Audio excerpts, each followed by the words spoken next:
The last Open champion to successfully defend was Ben Hogan. That was 32 years ago when he won at Oakland Hills.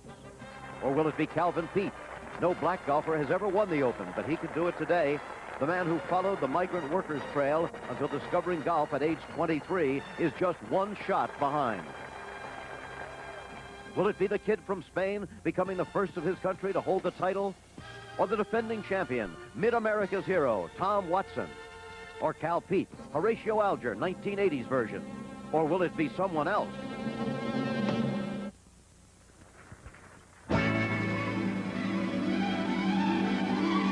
ABC Sports presents a national championship conducted by the United States Golf Association.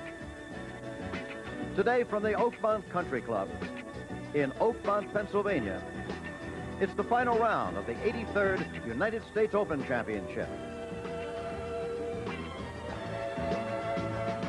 This ABC Sports exclusive is brought to you by USF&G Insurance, protecting your business, your home, your auto, and your life through 6,500 independent agents across the USA.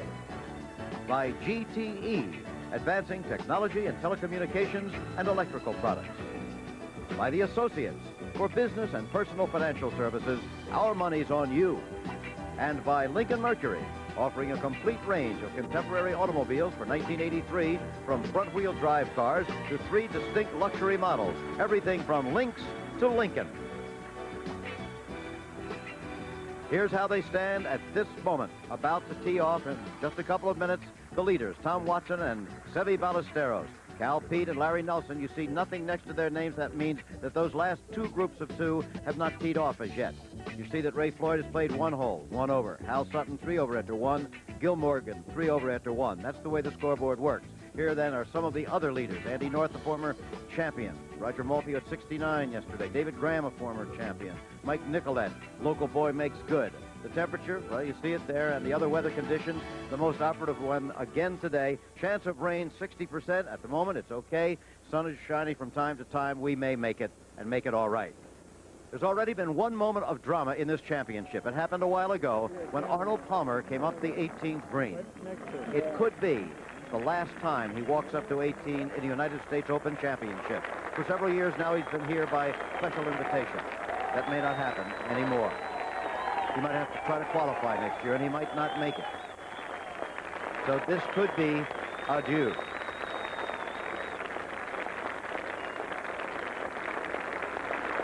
On the golf course where he lost a playoff to the young Jack Nicklaus 21 years ago for this championship. And he still makes the skin tingle when he walks up 18.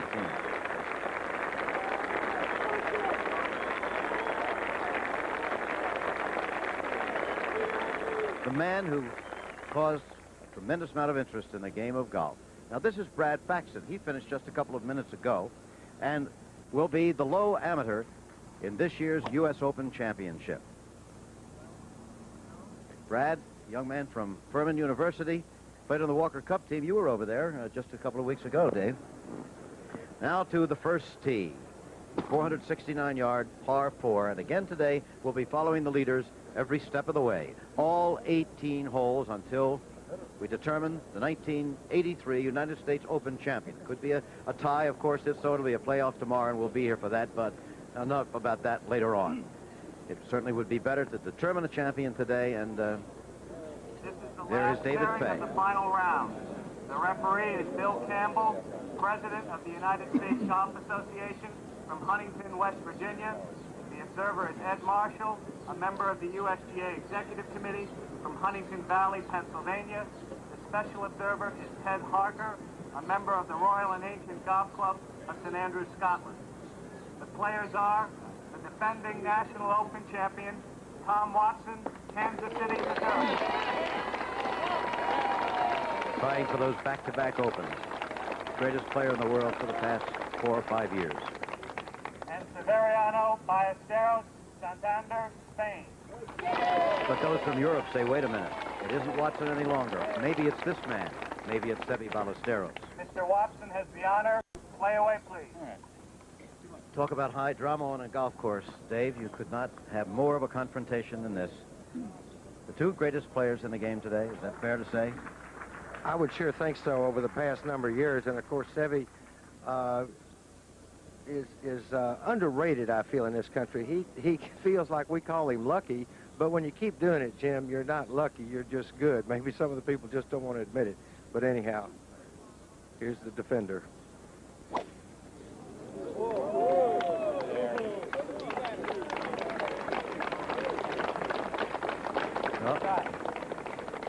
No comment needed. That's a marvelous way to start. What a very difficult driving hole.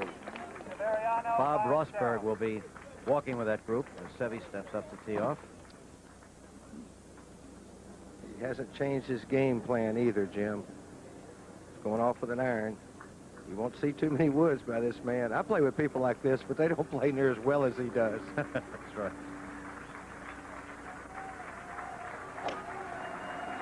Okay, Seve's tee shot.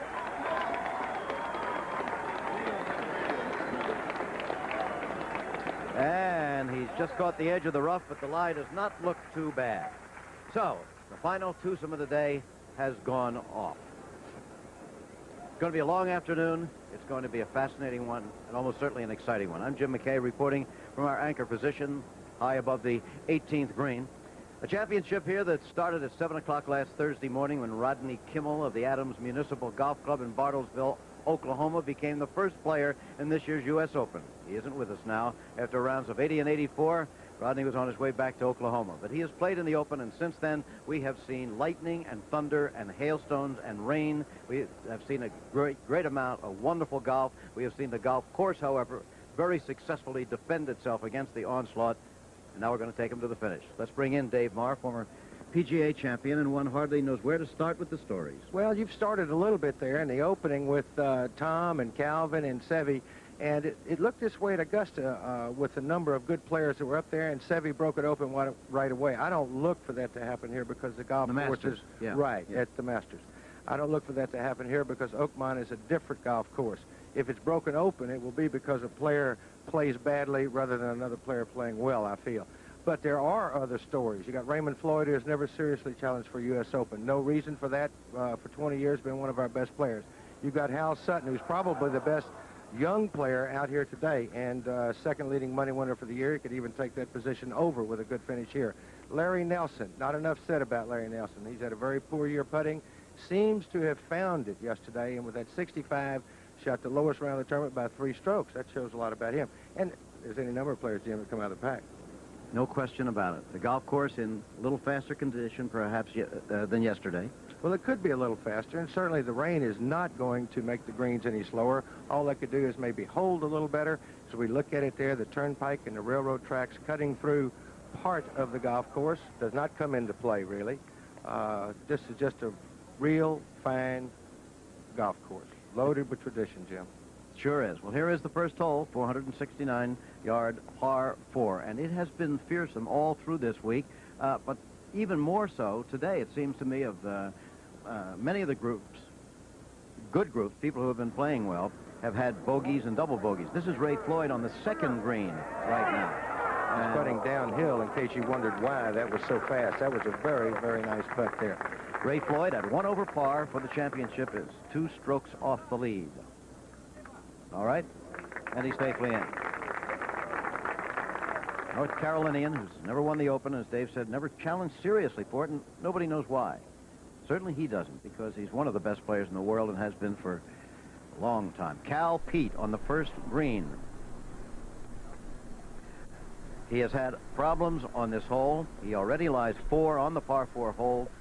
Needs this putt for a bogey 5. He was bunkered. Well, first of all, he drove it in the rough, which is unusual for Calvin because he far and away leads in the percentage of fairways hit, especially if you say it's with a wood. Again, just tells you, Oakmont, you must put the ball in the fairway.